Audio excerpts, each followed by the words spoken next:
Serupa namun tak sama, itulah julukan yang pas untuk matcha dan green tea. Kedua bahan ini terkenal di dunia dan banyak dimodifikasi untuk berbagai sajian makanan dan minuman kekinian. 7 perbedaan matcha dan green tea. Kira-kira mana favorit kamu?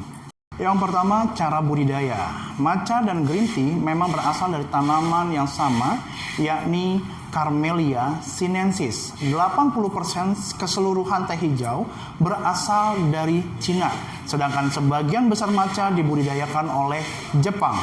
Umumnya penanaman green tea langsung di bawah sinar matahari dan dipanen seperti daun teh yang biasa kita lihat. Proses pengeringan memakai metode artisanal, yaitu pengeringan matahari dan pembakaran, atau dengan metode modern, yakni pengeringan menggunakan oven atau penguapan. Dengan tujuan untuk menghilangkan rasa pahitnya dan mempertahankan rasa alami dari si teh tersebut. Untuk matcha sendiri, penanamannya di tempat yang teduh dan tidak terkena matahari langsung. Hal ini akan membuat daunnya cenderung lebih gelap karena terjadinya peningkatan asam amino dan produksi L-theanine pada klorofilnya. Sebelum melakukan panen, tanaman harus terlindungi dan ditutup kira-kira kurang lebih selama 20-30 hari. Setelah panen, batang dan uratnya akan dipisahkan dari daun, lalu daunnya ditumbuk hingga menjadi lebih halus. Kedua, rasanya.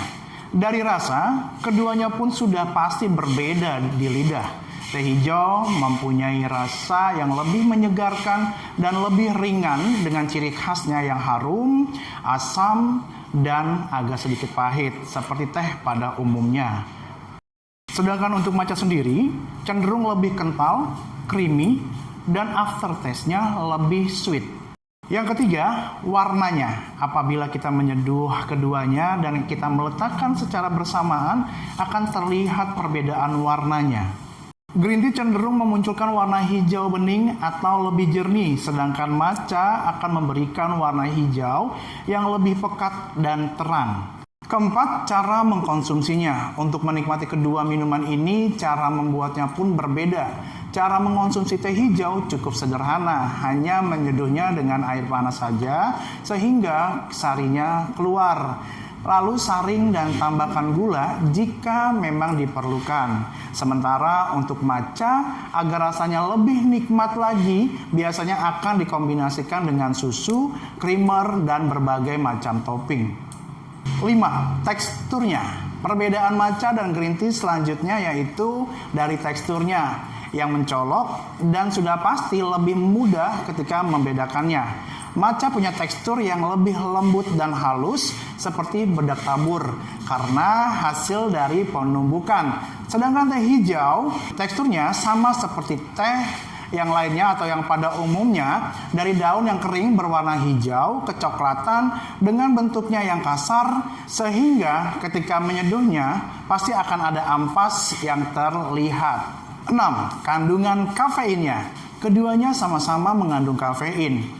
Hanya saja karena cara pengolahannya yang berbeda membuat kadar kafein di dalamnya juga berbeda. Secangkir green tea 237 ml mengandung kafein sebanyak kurang lebih 20-45 mg. Sedangkan secangkir matcha mengandung sekitar 280 mg kafein, yang mana lebih banyak jumlahnya daripada green tea.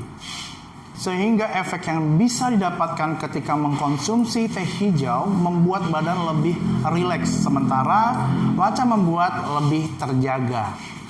Yang ketujuh, harganya. Karena cara budidaya matcha lebih lama dan ekstra teliti untuk menghasilkan bubuk terbaik dibanding dengan green tea, membuat harganya lebih mahal di pasaran. Sedangkan teh hijau lebih terjangkau seperti harga teh pada umumnya. Nah, Forest memberikan solusi dengan harga terjangkau dengan kualitas premium dengan harga 67.500 untuk ukuran 1 kilo dan 36.500 untuk ukuran 500 gram. Kamu tentunya sudah bisa mendapatkan bubuk minuman yang berkualitas dan sudah sertifikasi halal serta BPOM dan bisa menjadikan bisnis minuman kamu semakin laris dan digemari pembeli. Untuk konsultasi lebih lanjut bisa menghubungi Business Support Hotline kami di 0812 2072 1858. Saya ulangi 0812 2072 1858.